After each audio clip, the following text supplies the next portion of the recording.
I work in retail as a checkout operator and I have so many pet peeves that I have to vent out. So, can you guys relate to this? Number one is paying for a bag. Every time I say, do you want a bag 50 cents? And they go, it's 50 cents? And I'm like, yeah. And they're like, that's expensive. No, I don't want to pay 50 cents. And I'm like, okay. And then at the end, they're like, can I get a bag? And I'm like, I asked you, do you want one? You said no. And I'm like, yeah, I'm not paying 50 cents, but I want a bag. And I'm like, well, if you don't want a bag, you can carry it with your own hands, like how you got here in the first place. Number two is always asking for an extra discount, even though there's already a sale on, right? Say it's 40% off store-wide, they come to the register and they're like, what's the price? And I say, oh, it's 40% off. They're like, wait, I'm a member with you. And I'm like, yeah, okay, cool. I put in their membership and they're like, so what's the price now?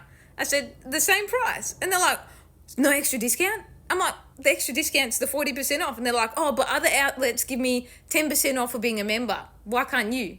I said, because it doesn't work like that and I'll get in trouble and I'll get fired.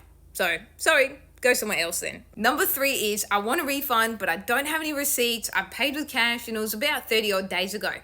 How do you want me to help you, man? Like, I can't look up a receipt over 30 days ago with no kind of proof of purchase, no date, no transaction total, nothing. And they go, oh, but I paid like $60 for it. Yeah, well, as if I'm going to take your word for it. You could have paid anything and you could have bought this anywhere. And they tell them, I can't help you. They're like, I want a manager. Manager comes along and says the exact same thing as me. And they go, oh, yep, okay, all good. And they walk away.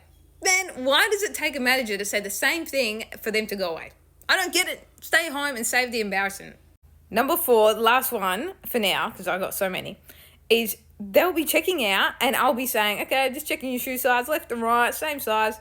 And they're like, is it the same size? I'm like, yeah, I just said it is. Yeah. And they're like, hang on, let me check. And then they check after you've checked, which is also awkward as, and then they pay for it and put it in the bag, blah, blah, see you later. They're like, did you take the security tag off? I'm like, yeah, I freaking did. But if you beep on the way out, you can obviously stop and use some common sense and check as well. Like, what do you mean? I just did my job and you're questioning every step of the way. It's just weird. Like, you do my job then. I'll fucking go home and you put the lanyard on and see you later.